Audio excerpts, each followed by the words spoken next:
70 years ago, Enzo Ferrari started selling cars to pay for his racing team.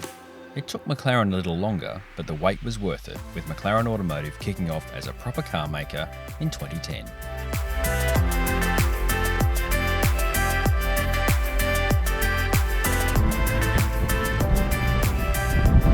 Welcome to the McLaren 570S.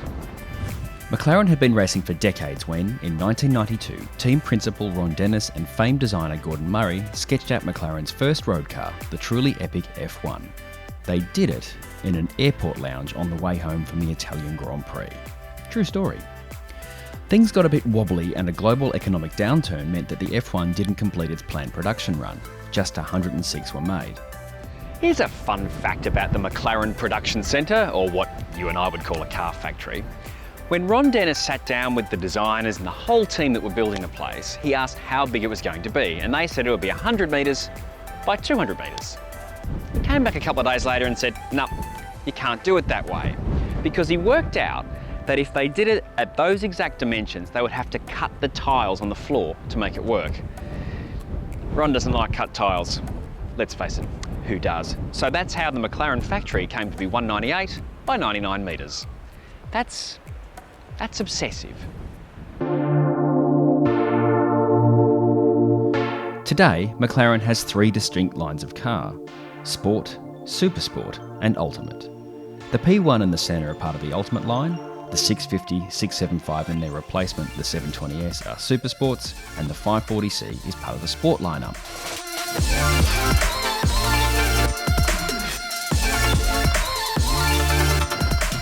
The other car in the Sport lineup, and McLaren's big seller, is the 570. You can get a Coupe, a GT and a Spider. This, folks, is the Coupe, the 570S. Fetching, isn't it? Like every other McLaren, the 570S is powered by their own twin-turbo V8. In this case, it's producing 419 kilowatts or 570 metric horsepower and 600 newton meters of torque. Drive goes to the rear wheels, naturally, and it's through a 7-speed transmission, also McLaren's design and designed with Ricardo in the UK. Now there's one thing that gets everyone upset about the McLaren. There's always something. This car has an open diff. So none of your heavy limited slip diff stuff, it's open diff and it's all done with the brakes. So with all that power and all that tech, the 570S can get to 100 kilometers an hour or 62 miles an hour in 3.2 seconds. That's pretty quick, but it's not just the power, is it? Because this is a lightweight. Part of the reason it's so light is that around the driver and passenger is what's called the monocell 2. So monocell 1 was in the 12C and it was all really high and hard to get in and out of. So monocell 2 was made stronger, lighter, it weighs just 80 kilos. It weighs less than I do, and it's just better. And it actually forms the basis of all McLarens made. But there's also an aluminium body, which is of course very light. So what this means is that not only is it quick off the mark, it's also the suspension, the brakes are light, everything's light, which means at 1,300 kilos, or just a bit over, that's under 3,000 pounds. This weighs less than a hatchback.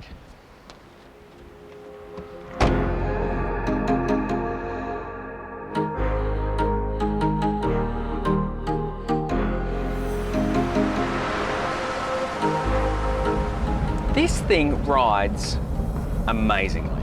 I mean, I am in the softest mode, so yeah, but like, I stepped out of a Honda Accord and into this, and I'm having trouble spotting which has the better ride. I mean, that is insane. And I know ride quality isn't really a Redline core indicator, but this thing is so absurdly user-friendly that you can drive. This is a pretty bumpy road. I am just bumbling along. It's extraordinary. I normally in a car like this, like no. This is what's extraordinary about this, and there's a kind of Lotus quality to this car, and I mean that obviously in the good way. It hasn't got, you know, doesn't smell of glue or anything. I mean, this thing is beautifully engineered from start to finish.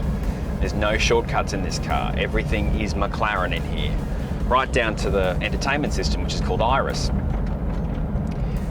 It's a stunningly engineered thing. I mean, and everything is just beautiful. Even the shape of the headlights is beautiful, the shape of the DRLs and the McLaren Speed Mark. It's extraordinary. It's so beautifully put together and it's so comfortable. You can drive one of these all day, every day, everywhere. I mean, this has a lifter so you can get over the bigger speed humps, but my goodness.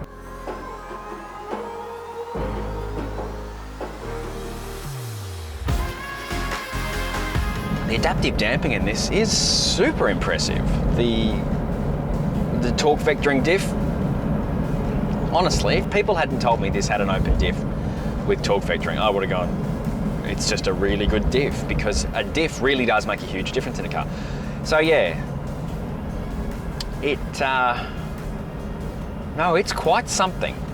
I am just amazed at how easy this is to drive and how easy it is to live with. I mean, you know, I was in a GTR Nismo recently. I thought that was reasonably livable. That makes that thing feel like it's running on solid rock tyres. This is just so lovely. Having said that, I haven't yet pressed the active button. So when I press active, I can choose between normal, sport and track with these toggle switches down here. And as you might imagine, I've popped it into track. Now, I will be leaving the ESC on because it would be insane not to. But what I will be doing is this. It's just extraordinary. 3.2 seconds to 100, you get a little bit of turbo lag, and then, oh, it all comes at you. Now, yes, it does have turbo lag, and it is probably a little more pronounced than the Ferrari V8, the twin turbo V8, which is in the California T, the 488, and the Portofino. Yes, it is more pronounced. However, in a car like this, you're not really doing that many standing starts. They're really for show-offs. And I'm not for a second suggesting that I am not a show-off.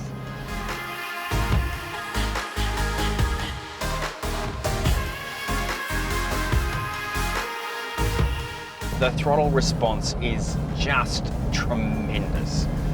The engine response is tremendous. The sound of that flat plane crank roaring away behind you, it's insane. It really is just a wonderful thing. And there is there's a quality to this. The way, I can just, this is real. There is no give. It just, I look like a lunatic if there's anyone behind me, but the way it turns is, here comes the cliche, it's like a go-kart. The way it kind of moves the front around, just pop, pop, pop, just...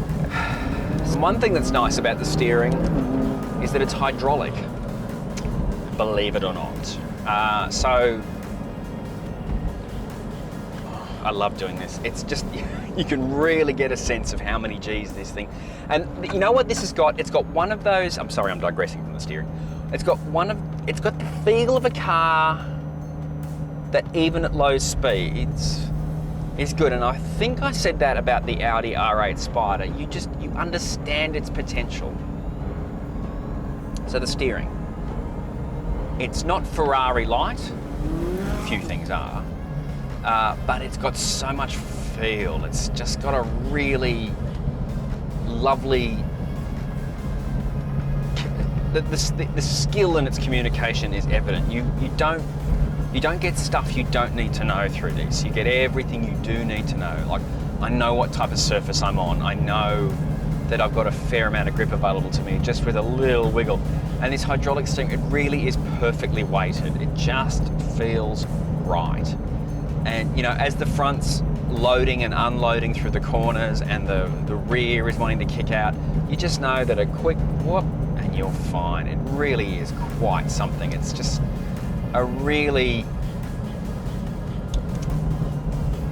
it's a lovely rack, if I may say so. And I just went over quite a bump then, and I was going quickly, and it just boom, straight over it. And the steering, behaved itself. There's no kickback. This doesn't tram line like some cars does, you know, where it grabs a rut and wants to... It's beautifully done. Beautifully done.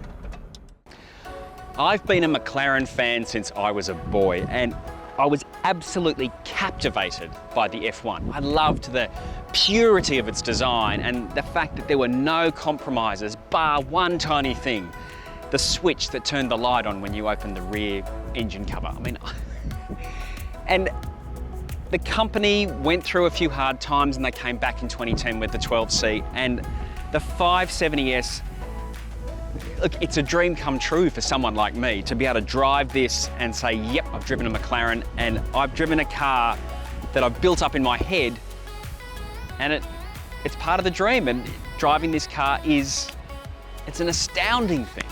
It is so much fun. It's so fast. The way it builds speed, the way it brakes, and the way it turns. It really is quite something.